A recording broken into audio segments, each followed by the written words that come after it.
Ready? Ready. Okay. Hi, everybody.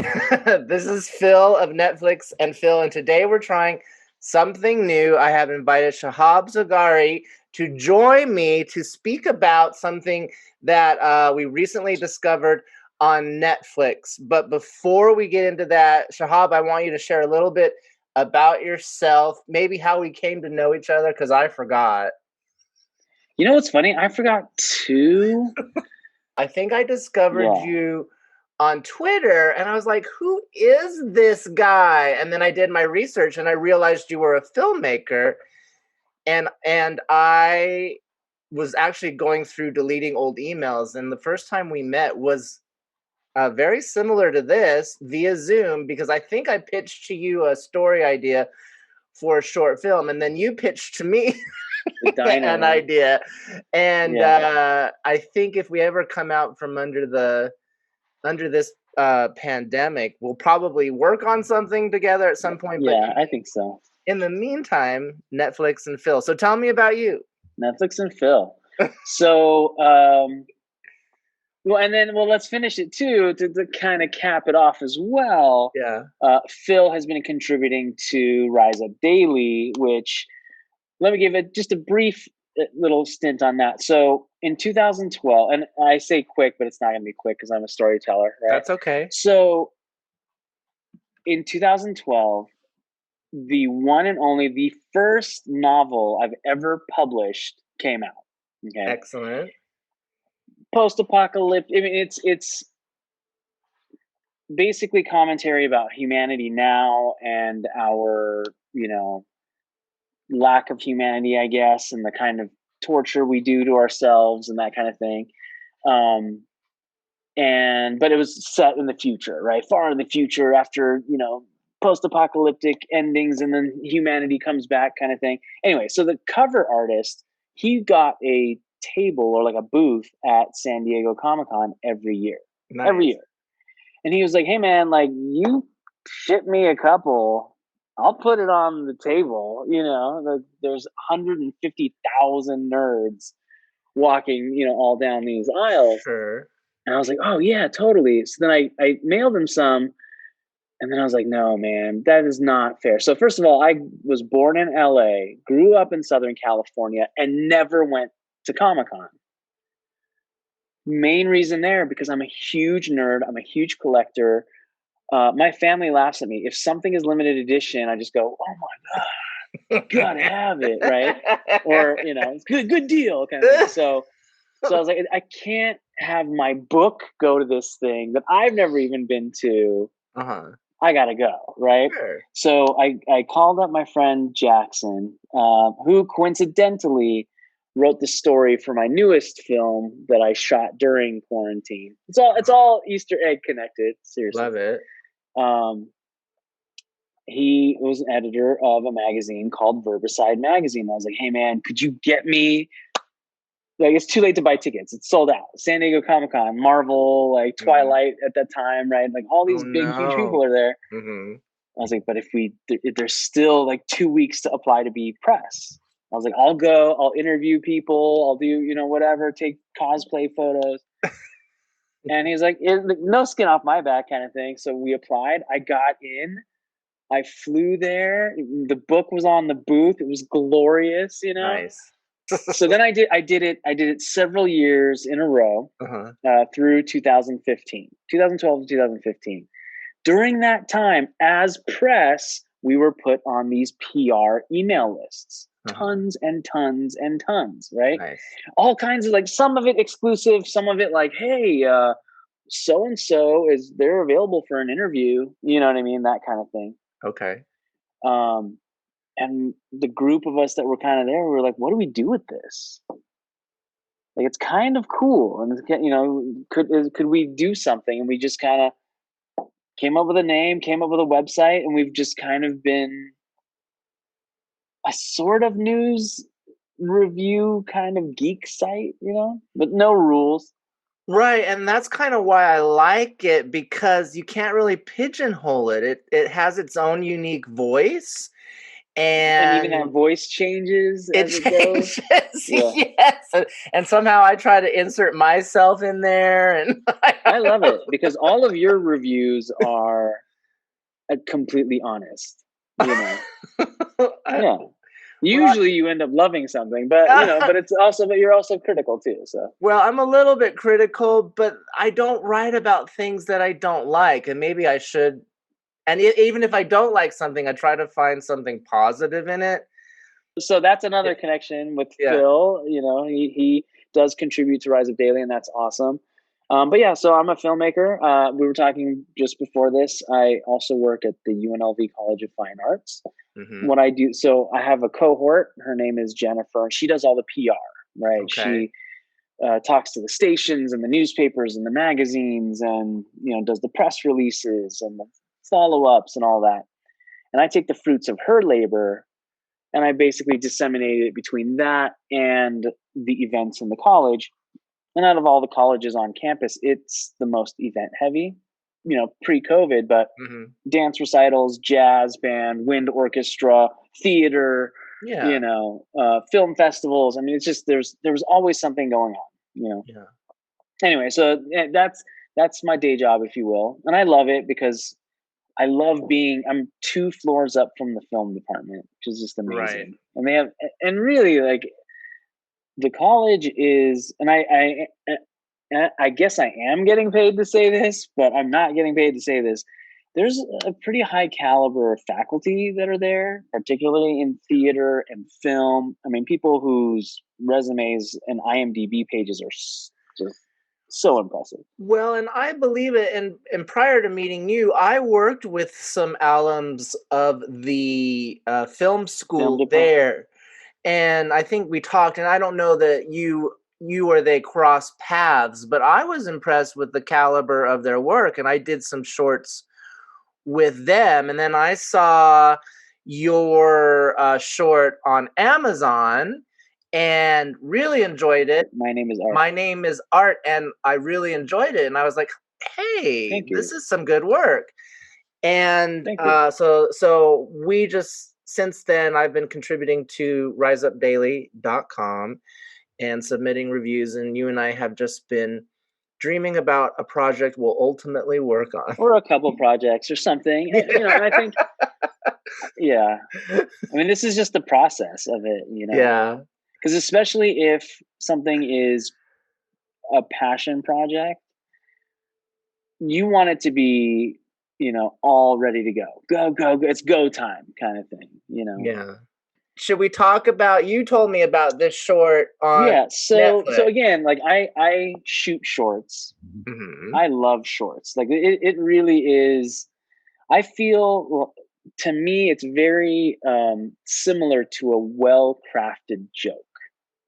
You know, it's the setup, it's the sleight of hand, right? Make them Mhm. think about this while I'm really gonna come up and Mhm. kind of thing. And I think it's a skill to be able to do it. I also think it's obviously a skill to be able to do a feature length film, or even God forbid, like a Hollywood blockbuster. Like I don't think I would want that stress. Growing up, it was a dream for me to direct a Star Wars, but I don't think I'd want to do it. Get you know, as Well, much and as I love Disney stuff, like to have Disney breathing down your neck, and exactly. I imagine that it can doesn't be appeal to me. somewhat limiting because there's just a cavalcade of restrictions and characters and things you probably have to adhere to. So there's probably not a lot of Dude, creative people, license. Edgar Wright walked away from Ant-Man, Yeah. and he wrote that script. He wrote that script and was like, okay, you know what? See ya. And you can tell that someone else directed his script, if that makes sense. Like you're sitting there going, yeah, the Shaun of the Dead guy would have done it this way, would have Yeah. executed that shot, or this shot is so, anyway. But so what we're talking about today is, so I was like, okay, cool. So Phil wants me on. Let's do a short. And I've been dying to catch this one since it dropped on Netflix, and it's called Canvas. So I'm really glad that you were up for it, and it's quick, easy. I mean, I think it's less than 10 minutes, Mhm. and to a certain extent, it's Netflix doing a Pixar short. Like, this is their Pixar short, right? Yes. And I think it's beautifully done. I wouldn't be surprised if it was they do that one cartoon that was written by Guillermo del Toro. You know what I'm talking about? Troll Cartoon. Hunters, I think. Yes, Troll I know what you're something. talking about. Yes. Uh-huh. It's pretty clever. It's like a young adult kind of show, and no dialogue. Yes. It was like a silent film. That's what I really appreciated, because they could convey so much in the animation and so much feeling with no dialogue whatsoever. And my my background is improv for the stage, and I've had a coach or two, typically improvisers, kind of telegraph or say what they're doing on stage and voice it, and they get locked in dialogue when sometimes You just don't need the dialogue. showing, we're just moving in the space and doing space work, and that is enough to project your intent to your scene partner and or the audience. So that's what this whole short was. I didn't expect it though, and I didn't know. I didn't know going in that it was completely devoid of any words. And so I kept waiting for it to happen, and it didn't need it. It obviously didn't need it. It was so Well, well done. and it's very sentimental, and we probably don't need to give a lot of detail, because we probably would like the We'll give the whole viewer to story. just check it Yeah, out on their own and experience it. yeah, and draw their own conclusions.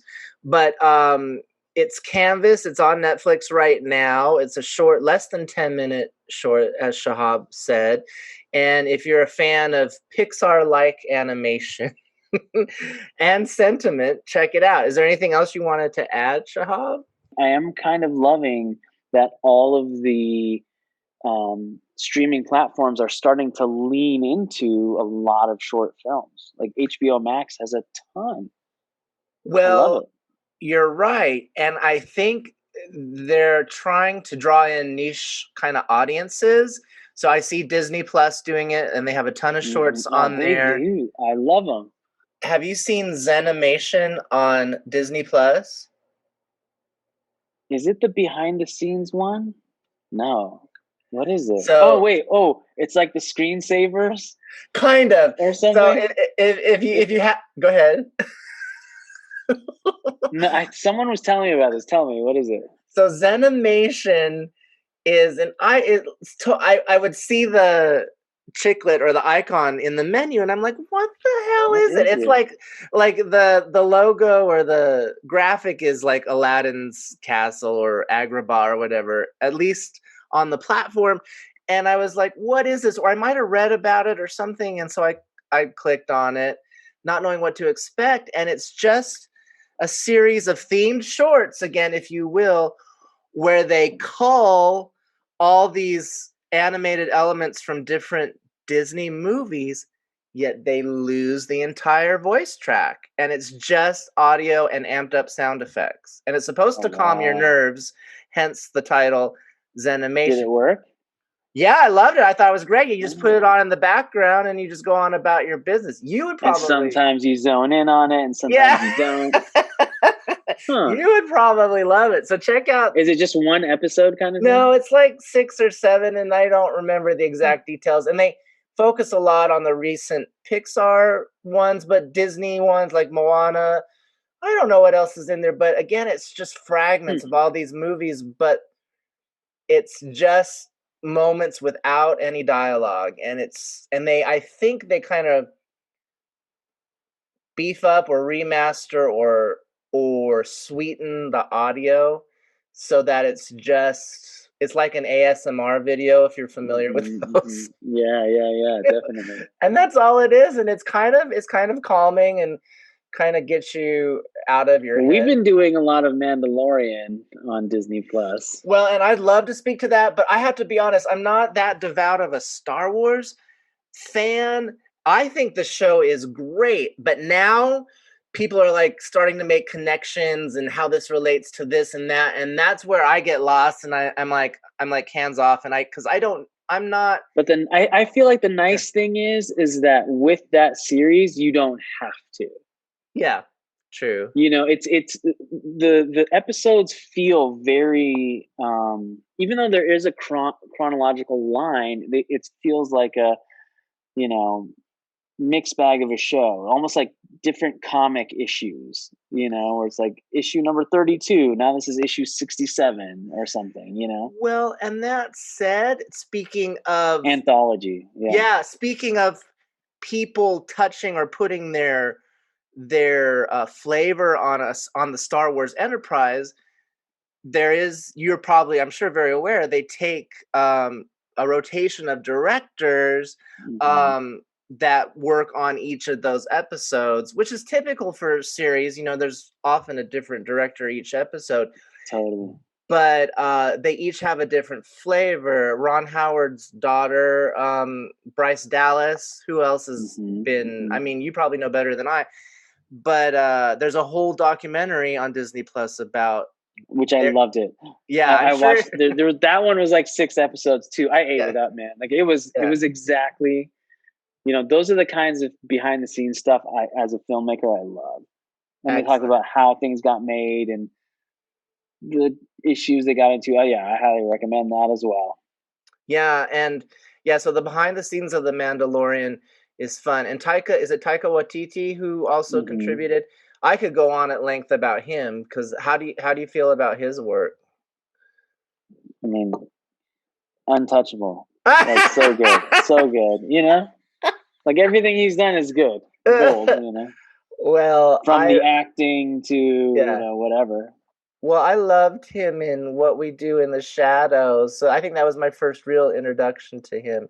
But he's gone on, I think. Yeah, and he's gone on to become this director, you know, 4 or 5 times over, and he keeps working on bigger and bigger projects. So crazy.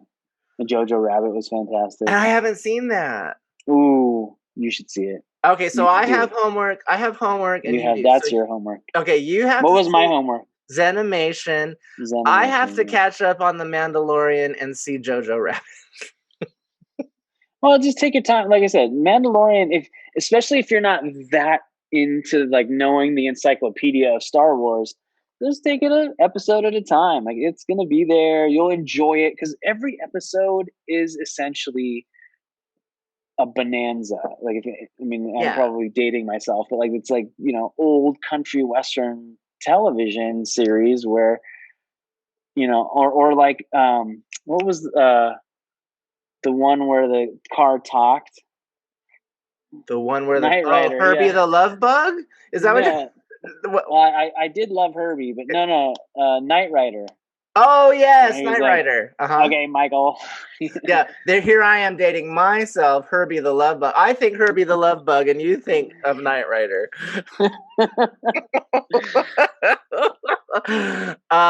Anyway, this was fun. Thank you. Yeah. And thanks for having me. And I'll continue to contribute to Rise Up Daily when I'm inspired. And we should talk about having more guests on Netflix and Phil too. Yeah. All right. Well, this is Phil and Shahab. Thank you, Shahab, for your time. I appreciate it. Sure. And we're out.